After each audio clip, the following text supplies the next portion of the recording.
Peter Levin and Chris Petrovich. You guys can come walking out, and I'll talk about how cool you are. Petrovich first. Chris is a long time games industry executive. Spent many years at GameStop. I always do that. GameStop, running corporate development and running all GameStop Digital. Peter is currently the CEO of Lionsgate Interactive. That's everything to do with licensing and interactive entertainment of all the properties. And I want to start out with Peter because Lionsgate announced an investment today. I'm sorry, and Chris is currently at Kabam. I apologize. Running strategy at Kabam. Lionsgate announced an investment today, which is relevant, and I think Peter can talk about what that does for you guys and why you were uniquely positioned to sign that deal. Thank you. Yeah, it was actually announced a little while back. But, sorry, I thought it was today. My bad. That's okay. We invested in a mobile developer out of Helsinki, imagine that, called Next Games. Next Games is run by Teemu Huhtinen, who was the number 2 at Rovio for a while, ran Sulake Habbo Hotel for 9 years. And the angel investor in Next Games is Jari Ovikskainen, who was the angel investor in Supercell. And we put a round together, or rather, we entered into a round that included IDG Excel, Lowercase Capital, AMC Networks, which contributed the Walking Dead property as part of their deal to invest in the company. And so Lionsgate, when I took on the role as president of Ventures and Games, we were able to open up that round and participate as well. And it's meaning for us, I think we're taking a little bit of a left-of-center strategy with our games activity so that we don't want to just enter into the traditional licensee-licensor relationship that has not fared so well over the past 25 years. So we're trying to get much farther upstream with our partnerships, much more involved with our partnerships, such as we are with Chris and Kabam. And so getting some skin in the game and that visibility is very important to us. So the topic of our session is beyond the big screen. It's bringing Hollywood IP to the games world. And Chris is pretty famous for never having created anything, but he's really good at spending money.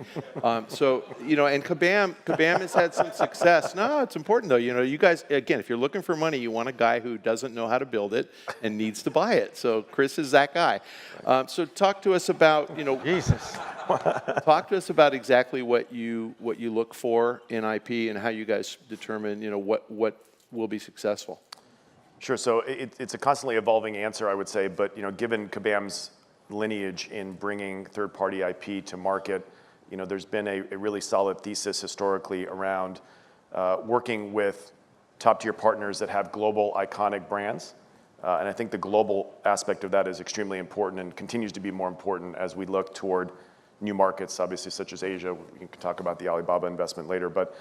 For us, it's all about being able to create an experience for the consumer that is a bridge for their fandom while they wait for the next installment of whatever it is that they're a fan of, in this case, the Hunger Games. Games we've known for a long time is one of the only forms of media that is truly persistent, interactive, and portable.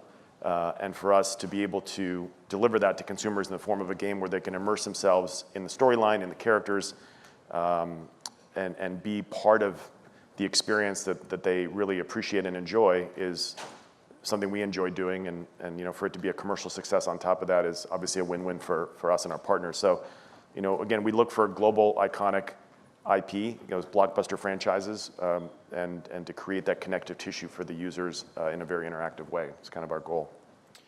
Peter, Lionsgate is actually pretty well known for being a savvy business organization, for not leaving too much money on the table, and for making really wise bets about content. So, just casting Jennifer Lawrence in the Hunger Games is a great example. Who knew she would win the Academy Award, but your creative guys probably did. How do you go about, picking a partner, and why partner? Why not do it yourself? This latest investment suggests perhaps you can do it yourself. I think our short-term strategy is going to be about designating certain pieces of IP qualitatively mapping those onto best-of-breed partners, and then determining with those partners which platforms would be appropriate for that IP. So, for example, the developer partner for a property like Saw is probably going to be much different than who we end up partnering with on Divergent and that franchise. I do think it is a scrappy organization, but we are one of the only media companies that has truly created franchises in the last 10, 12 years that aren't canonized properties like DC, Marvel, Star Wars. So you look at Twilight, Hunger Games, Divergent, Saw, Expendables, but really those big three, to Chris's point, global properties. We then have the ability, because of the equity in those properties and what's happening in the games marketplace where the engagement metrics are so tremendously favorable, to seek out partners where we're not focused on going day and date for a film, for example, or we don't have to be day and date with the premiere of a television property. We're looking at our games business as the third leg of the stool, where you've got our film business, our television business, one of, if not the fastest growing television arm of any media company, and we're going to treat games similarly, because traditionally they've been treated by big media as derivative or disposable, just part of the licensing and merchandise and promotion bucket, and that's not going to be the case for us going forward. And Chris, you said something a minute or so ago about the bridging, the gap between installments of a film franchise. Can you elaborate on that and talk about like the business model for creating a licensed property game, and how it is dealing with a media partner who may want you to protect the brand at the expense of maybe driving as much profit as you can?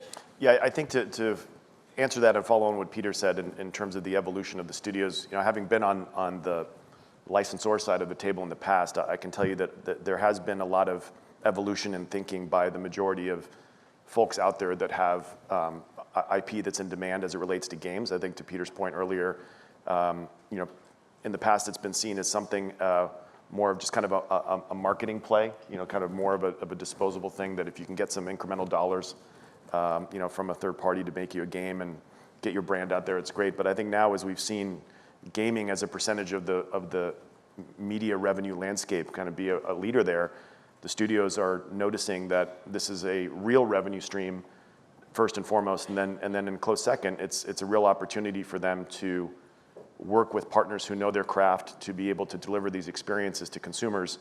And for us, firmly embracing the free-to-play business model is key, because it does open it up to a mass market on a global basis, removes any and all barriers to entry that PC and console and perhaps even subscription-based models can bring to the table, and allows us to have that footprint with a wide user base, and hopefully enough of them enjoy the experience, and we create the systems and the design in such a way that they're more than happy to spend time and ideally spend some money in the game as well. And we structure our deals in such a way where the studios meet their goals from both a revenue perspective and a distribution perspective, and we are given the opportunity through those terms to be able to spend development dollars and marketing dollars to really get the game out there on a global basis. So Peter, can you talk about, since you prompted this backstage, about the level of creative control that Lionsgate needs to protect its IP, and the level of latitude you provide to your game development partner to make sure that they create something that's a success? Yeah, I mean, there's a learning curve there for sure. And I think the DNA of media companies such as Lionsgate, we're very precious and at times a bit too covetous of that IP. But the good thing is, our creative and marketing teams, who are very involved in all of our product decisions, are extremely excited about this games activity, and not the least of which because no one can ignore both the financial metrics and the engagement metrics. So although there are certain tropes within our narrative that our game developing partners aren't going to be able to touch, we really do make it an iterative exercise, and we were very contemplative about choosing Kabam, for example, as our partner, because we saw that they were able to, both with a property like Hobbit, where they have investors like MGM and Warner Brothers, they were able to execute on such a high level, and so that spoke very well internally to their ability to execute on one of our prized possessions, which is the Hunger Games franchise. And I will tell you, this is mostly a positive observation, but sitting on my side of the table and working closely with our games team that interacts with, Peter's folks at Lionsgate and similar parties that are other partners, there are regular communications. I mean, daily emails, weekly meetings. We have really elaborate approval processes. We hold the content in a really secure environment because we understand the importance of protecting that IP. We think very deliberately about, especially in those areas of emerging markets where perhaps IP protection is a much bigger issue. It's not something we just jump into and let it figure itself out, because we understand the importance that IP holds, and we consider ourselves brand stewards in that way. So, it is a very deliberate process that has a lot of structure around it, but at the same time is very efficient. And I think this is Lionsgate's third or fourth foray into mobile games, and I would argue kind of the first one in a serious way in terms of thinking about it, as a material opportunity. And so we've been working hand in glove with them, as we do with all of our partners, so much so that we get direct access sometimes to creators, to writers, to the production companies who own the underlying story, and they get actively involved in helping us craft the narrative, which I would argue a couple years ago was not the case. So this is really a much more collaborative environment than I've seen in the past. And Peter, can you talk about marketing and how do games fit into the marketing ecosystem for the underlying movie property or TV property? How do you guys think about that? Do you spend marketing dollars there? Is it a kabam, spend, or do you have? How do you think about supporting your brand? So, outright expenditures in terms of media buying around our games activity, we're not there yet because we're not publishing or developing internally yet. But in terms of in-kind marketing, that figure is astronomical, right? Because you can't buy the kind of branding and marketing that you get when you're coupled to a global IP, as long as the owner of that IP is going to get behind that initiative. So the marketing team is intimately involved with our relationship with Kabam, and we'll be going forward with whomever we end up in business with, because marketing drives the industry these days. So as long as they're not looking at the traditional model was you developer cut me a check for an MG, and I take too long to do the deal, so you end up having to take money out of development and put it into marketing, and then I tell my marketing group to ignore your phone calls because the MG is the only money I'm ever going to see, so you're just wasting their cycles, and then I move on to the next developer with my next property. And I think with free-to-play in particular, demonstrating the kind of long-term financial traction as well as an ongoing conduit to your consuming constituency, the orientation has completely shifted. People see this as a real part of the adaptation and life cycle of the IP. This is another area too where we've seen a lot of advancement on the studio side, where historically marketing departments were siloed by vertical, right? So you had theatrical, home entertainment, television, et cetera. And it was challenging for game developers that wanted to ride in those wakes, because they would get access to a piece of IP that was only for the movie. And the movie folks historically were mostly focused on marketing their own properties and viewed kind of this game as a distraction more than anything else. And I think, as you alluded to, Lionsgate, very savvy about that. Their marketing approach is very holistic. A lot of the other studios we work with are getting there, if not already there. And so they tend to view more the properties much more on an equal footing, because they understand that these are different channels where you can connect with and engage users in a very different and sustained way. So, we've seen a lot of evolution on that front as well, all for the better. Chris, can you talk about resources within Kabam, and how do you allocate resources between owned intellectual properties and licensed properties? And Peter, follow up with that. How do you ensure that you're getting the very best team on your product, because you want to make sure that it's the highest quality game? So our strategy and our belief is that we do and need to continue to maintain a balanced portfolio approach. And what I mean by that is that we enjoy working with our Hollywood partners. We enjoy leveraging their IP for the benefit of the games that we make, but we also understand the value of creating our own IP. So, for us, if you look at our portfolio and our history, it's very much of a balanced approach. I'd say 50-50, 60-40, given any particular quarter or year. But we look at both with equal importance and drive for equal success on both measures. The benefit for us as well is that we use a lot of our own games and our own IP to prove a specific genre or a specific game execution or a specific engine out before we then take it to a partner and have optimized it so that we can have that much of a larger measure of success. I'd say from our side, luckily, unlike a lot of the other media companies, we don't have a track record 15 years or so of making big, bad bets in the game space. So I think internally there's a lot of enthusiasm for this because we're not looking in the rearview mirror at a bunch of roadkill. And so because of that, we're able to bring in some of our most enthusiastic marketing assets and quite frankly, the younger demographic within the company who enthusiastically game and getting them involved in the process. And so they're jumping right into the deep end of the pool. And again, just being a new part of our activity, there's a halo effect to that. And there's a lot of gravity to that internally.